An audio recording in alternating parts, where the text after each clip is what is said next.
আমাদের ভগবত গীতাতে 12 নম্বর যে অধ্যায়ের 13 নম্বর শ্লোক থেকে ভগবান কৃষ্ণ বলছেন, আমি সেই মানুষগুলোকে ভালোবাসি যারা অদ্বেষ্টা সর্বভূতানাম মৈত্র করুণ এবচ নির্মম নিরহংকার সমদুঃখ সুখ শমী। আপনি ভেবে দেখুন তো, মানুষ মানে কি কতগুলো গুণের সমাহার।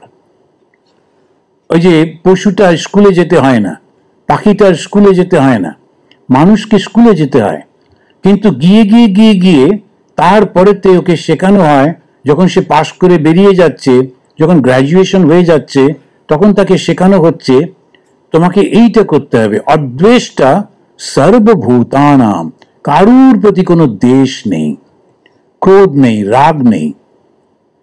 কেন কি, আমি আমার কর্তব্য করছি, তুমি তোমার মতো করে করছো, তাহলেই হবে। এই যে ভাবটি, এটা মনের মধ্যে রাখতে আমাদের। সাধুরা একটুখানি সরল সাদাসিধে হন তো। তো একজন সাধু ছিলেন পূর্ব বাংলার লোক, ভীষণ রেগে যেতেন চট করে, আবার ভীষণ ভালো মানুষ। তো ওকে নিয়ে আমরা একটু মজা টজাও করতাম। উনি পূর্ব বাংলার লোক, ঘর বাড়ি ছেড়ে আসতে হয়েছে, তাই একটা বিশেষ সম্প্রদায়ের উপর একেবারেই খুশি ছিলেন না, তো রাগ ছিল। তো আমরা কি করতাম, ওখানেতে পুরুলিয়াতে তখন আমাদের যখন কত কিছু ছিল, কিন্তু ওই 2 পিস পাউরুটি আর 1 কাপ চা আর হাফ কাপ দুধ, অথচ দুধ ভর্তি। কিন্তু না, সাধু ব্রহ্মচারী অত খেতে হবে না, অন্যদের দেবেন কিন্তু আমাদের দেবেন না, তখন কি আর করা। তো একদিন আমরা খেয়ে দিয়ে বসে, ওই 2টো পাউরুটি একটু অল্প বয়সে চট করে খাওয়া হয়ে গেল। তারপরে করবোটা কি, গল্প চলছে নিজেদের মধ্যে টেবিলে বসে, আর গল্প করতে করতে ইতিহাস চলছে, ভারতবর্ষের উপর যদি এই আক্রমণগুলো না হতো ভারতবর্ষ কিরম থাকতো ইত্যাদি। তা কিছু 2-3 জন বলছে ফেভারে, 2-3 জন এগেনস্টে। উনি পাশ দিয়ে যাচ্ছিলেন, যেতে যেতে শুনেছেন, তারপরে দেখেছেন যে ওই যে সম্প্রদায়টাকে উনি পছন্দ করেন না, তাদের নিন্দা করছে একজন। বলেন যে তোমরা, তারপরে আমরা ওনাকে দেখি বলেন চলো হয়ে গেছে, আবার কালকে দেখা। তখন বললো না না না, বসো না বসো না, তাড়াহুড়ো কি আছে, তো তোমরা ডিমের অমলেট খাবে? বলে বলেন কি মহারাজ, সকালবেলা খাও না তাতে কি হলো। এইবারে ডিমের অমলেট, আবার নতুন করে ভালো চা কফি। আমরাও বুঝে গেলাম যদি ওই আলোচনাটা চালাই তাহলে ওই খাবারগুলো পাওয়া যাবে। তখন ব্রহ্মচারী ছিলাম, সাধু ব্রহ্মচারী, তখন আমরা ভাগ করে নিলাম, কালকে তুমি এগেনস্টে বলবে, আমি ফেভারে, আর ও এবারে 2-3 দিন পরে উনি বুঝে ফেলেছেন, যাই কালকে তো তুমি এই বলছিলে, আজকে আবার এটা উল্টো করছে কেন, আবার ওগুলো বন্ধ হলো। আবার ব্যাক টু স্কোয়ার ওয়ানে পৌঁছলাম। তো এইসব নানান রকমের মধ্যে দিয়ে আমাদের আনন্দের মধ্যেই জীবনটা কাটে। তো এই যে আমরা করছি, আমরা দেশ করব না। হ্যাঁ, ওরা আমাদের ক্ষতি করেছে বটে, কিন্তু আমি তো এখন সাধু, আমি ক্ষতি করব না, সংসারই করবে, সংসারীতে পুরো রাইট রয়েছে। এমনকি মনু মহারাজ বলছেন, যদি কেউ এসে তোমার স্ত্রী কন্যাকে খারাপ কিছু করতে চায়, তাকে হত্যা করলেও তোমার কোনো পাপ নেই। তোমার বাড়িতে আগুন দিতে চায়, তাকে হত্যা করলেও কোনো পাপ নেই। তোমাকে বিষ খাওয়াতে চায়, তাকে হত্যা করলেও পাপ নেই। মনু মহারাজ 5টা বলছেন। কিন্তু সন্ন্যাসীর পক্ষে না, তুমি কিচ্ছু করতে পারবে না। কেন? ওই যে প্রতিজ্ঞা নিয়েছো, from me no danger be to aught that live. Swami Vivekananda তার কবিতায় লিখছেন। তো সন্ন্যাসীর কাছে এইটা হচ্ছে আসল, যে কখনো, ওই জন্য আমরা রাজনীতির মধ্যে যাই না। রাজনীতিতে গেলেই একটা শত্রুপক্ষ, একটা মিত্রপক্ষ, এই জন্য রামকৃষ্ণ মিশনে ভোট দেয় না। তবে জানি না কি করে এখন যেসব নামগুলো চলছে, এরা কি করবে, মানে কিছু একটা চলছে, তো ওখানে তো মানে আমি কোন দিকে কিন্তু বোঝা যাচ্ছে না, তো আছি তো বটে। তো এখন এরকম ভাবে, এখন যাই হোক, ওটা আপনাদের সমস্যা, আমার নয়। তখন এখন আমাদের যে এই চিন্তাগুলো করছি, অদ্বেষ্টা সর্বভূতানাম, কারুর প্রতি, তাহলে কি করতে হবে, নিজের কর্তব্যটা করতে হবে। যদি আমি গৃহী হই, একদম নিজেরটা রাখতে হবে। না, কেন করব না, অবশ্য করতে হবে, এটা করব। আমাকে এসে কেউ এসে কান মুলে দিয়ে চলে যাবে, মজা নাকি? কখনো করতে দেবো না, ওটা রাখতে হবে। সন্ন্যাসীর কাছে সেটা নয়।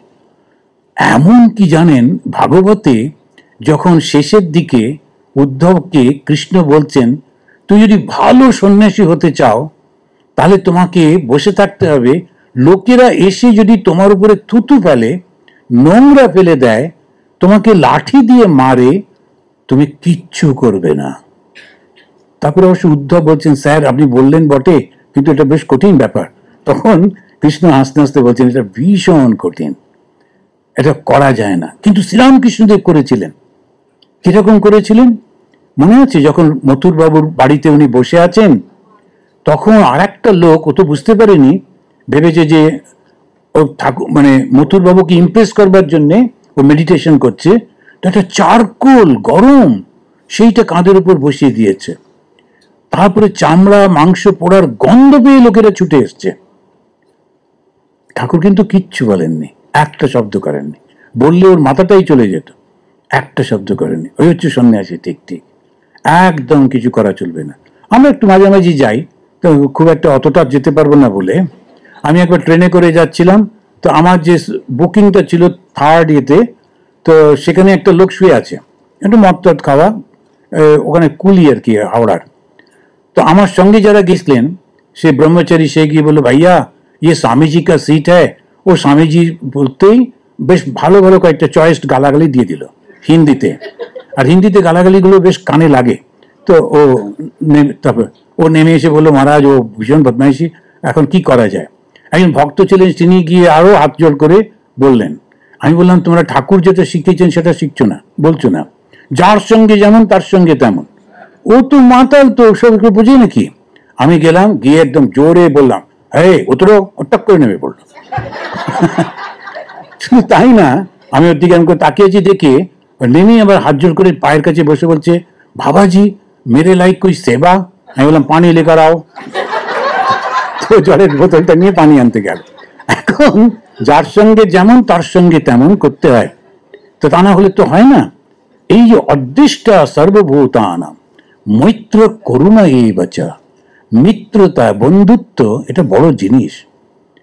বন্ধুত্ব এমন একটা ভেতরে ভেতরে না, ওকে ছেলে মেয়ের মতো ভালোবাসতে হয়। যে মানুষটা, তাকে আমি বন্ধু, মাই ফ্রেন্ড, মানে I like him just like my child, ওইটা হচ্ছে ঠিক ঠিক মিত্রতা। আর করুণা, এই বাচ্চা করুণা যে করছি, আমার পেছনে যারা আছে চান্স পেলে ওরাও ভালো হতো, ওরাও সুযোগ পেত, যদি পায়নি বলে কখনো শো আপ করতে নেই, বরং খুব করে প্রার্থনা করতে হয় যে ঠাকুর ওকেও কিন্তু তুমি দেখো। আর নির্মম, এইটা একটু সমস্যা। নির্মম মানে আমার নয় এই ভাবটা আনা ভীষণ কঠিন। কেন সংসার মানে আমার। আপনারা লক্ষ্য করে দেখবেন, মহারাজ আমার রান্না খান বলে ভক্ত, আরে সবার রান্নাই খাই, পেলে তো খাবো, দেয় না বলে খাই না। কিন্তু আমারই রান্না খান, আমারই এই করেন, ওইটা আর একটা গৃহস্থের অভ্যাস। আমি যে যখন ধরছি তখনই সমস্যা। আমি করলাম, আমি দিলাম, মহারাজের ভালো লেগেছে বা লাগেনি, ওটা মহারাজের ব্যাপার, আমি চেষ্টা করেছি। যেই করবেন অমনি সন্ন্যাসীর ভাব আসছে, ত্যাগের ভাব আসছে, আর তা না হলে ওই অ্যাটাচমেন্টের ভাবটা এসে যায়, ওইটাই মুশকিল হয়ে যায়। তো নির্মম মানে ন মম ইতি, আমার তো বলে কিছু নেই, যেমন ছিলাম তেমনই আছি। তো আমি ছিলাম একটা জঙ্গলের মধ্যে, এই নরোত্তম নগরে, এখনো গভীর জঙ্গল। সেখানেতে হঠাৎ করে একটা ফোন এলো, জঙ্গল থেকে পাঠিয়ে দিল একদম শিকাগোতে। ভেবে দেখুন, আবার চললাম ওখানে গিয়ে, আবার একটা দেখলাম বেশ সুন্দর রাস্তাঘাট, এটা ওটা, কিন্তু জঙ্গল আছে, তারা বন্দুক নিয়ে ঘোরে, এটা ওয়া উৎপাত। তো আমাকে ওখানে বললো, একা একা রাস্তায় ঘুরতে গেলে পকেটে $10 $20 বিল নিয়ে থাকবেন, কেউ সামনে এসে দাঁড়ালে ছুরি নিয়ে তর্ক তর্ক করতে যাবেন না, আর আমার কাছে নেই এটা বললেও শুনবে না, সঙ্গে সঙ্গে পকেট থেকে ওটা বার করে দিয়ে দেবেন, নিশ্চিন্ত। ওটাও একটা জঙ্গল, কিন্তু আছে। এখন এই জঙ্গল থেকে জঙ্গলে যাচ্ছি, কিন্তু নানান রকমের অন্য লাইফস্টাইল। কিন্তু আমাদের কি হবে? ওখানে নানান রকম আছে বটে, কিন্তু আমরা কি করি? সেই সকালে ঘুম থেকে উঠে জপ করা, সেই গীতা পাঠ করা, সেই ধ্যান করা, ওই জীবন তো চালাতেই হবে। তা নির্মম আমার নয় এইটা মনে করলে এই সমস্যাগুলো থাকে না। আর যেই আমার মনে করব তখন ভীষণ কষ্ট, ছেড়ে তো যেতেই হবে, তুমি চাও আর না চাও। এইটাই। আর অহংকার না রাখা। অনেকে বলে যে মহারাজ আপনারটা শুনে ঘুমিয়ে পড়ি। বাহ, এটা ভালো জিনিস। আগে দাদুমারা ঠাকুমারা সব গান করে করে ঘুম পাড়াতো, আমি বক্তৃতা দিয়ে ঘুম পাড়াচ্ছি, এটা ভালো কথা। কিন্তু ঘুম পাড়াতে চাইছি না, আমি জাগিয়ে তুলতে চাইছি। উল্টো হয়ে গেছে তো। এখন কিন্তু লোকেরা বাংলায় ভালো লাগছে শুনতে। আমার কেন ভালো লাগে জানেন? একটা সময় বাঙালিরা বিচ্ছিন্ন হয়ে গেছিল। এই যে কমিউনিস্ট মুভমেন্টটা 40 বছর চলেছে, আর 40 বছরে এই যে আপনারা সব আমরা ওইখানেই জন্মেছি, তো ওর মধ্যেই তো বড় হয়েছি। ফলে মাথার মধ্যে ঢুকে গেছে খালি অবিশ্বাস, খালি নিন্দামন্দ করা। কেউ একটু কিছু করলো মানে নিশ্চয়ই। কিন্তু একটা লোক যখন বড় হয় কত চেষ্টা করে। একটা ডাক্তারি পাশ করা চারটিখানি কথা, একেবারে চোখের জলে নাকে চলে হতে হয়, কি পড়ে না ভাবতে পারবেন না। MBA যে পাশ করছে, এক একজন উঠলো এত কষ্ট করে, এবার একটা ভালো চাকরি পেলো, যেই একটা গাড়ি কিনলো, অমনি ওই বদমাইশগুলো এসে বললো ও চোর, ও এ করেছে, ওই করে বড় লোক হয়েছে। এ কখনো হয়? একটা লোকের এই আমাদের সব নেগেটিভ নেগেটিভ ঢুকে গেছিল মাথায়। এবার আবার সময় এসছে। আমি খুব খুশি আমার এই ছোট্ট জীবনে, একদম সাধারণ জীবনে ঠাকুর আমাকে বেছে নিয়েছেন। সেই আফ্রিকা, তারপরে গ্রেট ব্রিটেন, ইউরোপের দেশগুলোতে এই বাঙালিদের মধ্যে একটা জাগরণ এসছে। তার জন্য আমি জানি না অবশ্য যে প্যান্ডামিককে থ্যাঙ্কস দেবো কিনা, বা প্যান্ডামিককে বলতে গিয়ে একটু চায়নাকে, যে ঠিক আছে দিয়েছিলে তো করে।